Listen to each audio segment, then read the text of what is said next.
Lichen is that strange, hard growth that grows along the bark of trees and nearby surfaces in a rainbow of blue, green, white, and gray. Lichen doesn't physically harm trees, but it can be a pain for anyone who wants to keep their trees beautiful and unmarred by this strange substance. How to get rid of lichen on trees. Lichen often forms patches all over the bark, covering the tree with green, brown, or even blue growths that are alien to everything a gardener knows. This often leads novices to go into damage control mode, followed by a frenzy of burn it all to the ground out of fear that the lichen will spread.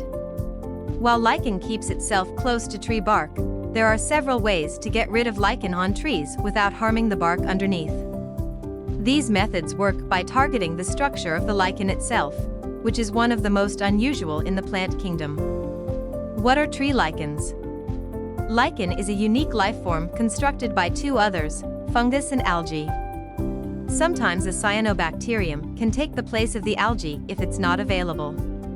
These organisms form a symbiotic relationship, meaning they benefit one another and use each other to survive. This symbiotic relationship creates a vegetative body called a thallus, which is the lichen you see on the trees. The fungus cannot make its own nutrition, so it protects an interior deposit of algae or cyanobacteria, which produces food through photosynthesis. Lichen doesn't even feed on the tree bark, although many people think so. Instead, trees just serve as a convenient surface for the fungus and algae or cyanobacteria to grow undisturbed by the chaos on the ground. So, when you want to remove lichen from your trees, it's important to focus on using methods that work on fungi, algae, and similar structures.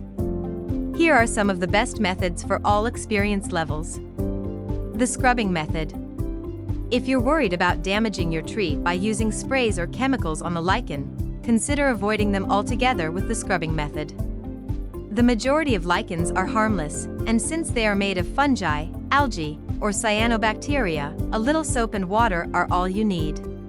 Lightly scrub the solution over the lichen, and it will fall off. Lime sulfur and copper sulfate. Lime sulfur is a material that should only be used by experienced gardeners. It is a white substance composed of calcium hydroxide and sulfur, a potent combination. It can only be used on dormant plants, as the powerful life will destroy any leaves, stems, or roots it touches. This is great news because it eliminates lichen, but bad news if you accidentally spread it to another part of the tree. If you want to use lime sulfur, consider investing in a horticultural dormant spray that mixes it with oil. It can be applied directly to the lichen and will eat right through it. It can also be used to attack a variety of other problems, including black rot, black spot, blights, powdery mildew, and anthracnose. Similar to lime sulfur is copper sulfate, which can be sprayed on lichen during late spring through early fall. Copper sulfate is another potentially toxic substance, so keep it away from leaves, stems, and roots. It also doesn't work in cooler weather, so it must be sprayed in warm weather like the summer. Branch thinning. If the side of your tree has lichen on one side of it, consider thinning the branches above the area so more sunshine leaks through. Tea would also be a good idea to remove regular water sources, like a sprinkler if they keep hitting that side of the tree. Changing the environment of the tree and its lichen will take some extra time and effort, but it will help prevent the growth from coming back in the future. If any of these methods do not work for you, consider trying them in descending order. So, wash with soap and water first. Follow up with lime sulfate or copper sulfate. If you're still struggling, it might be time to prune and rearrange the yard. If you liked this video, don't forget to like and subscribe.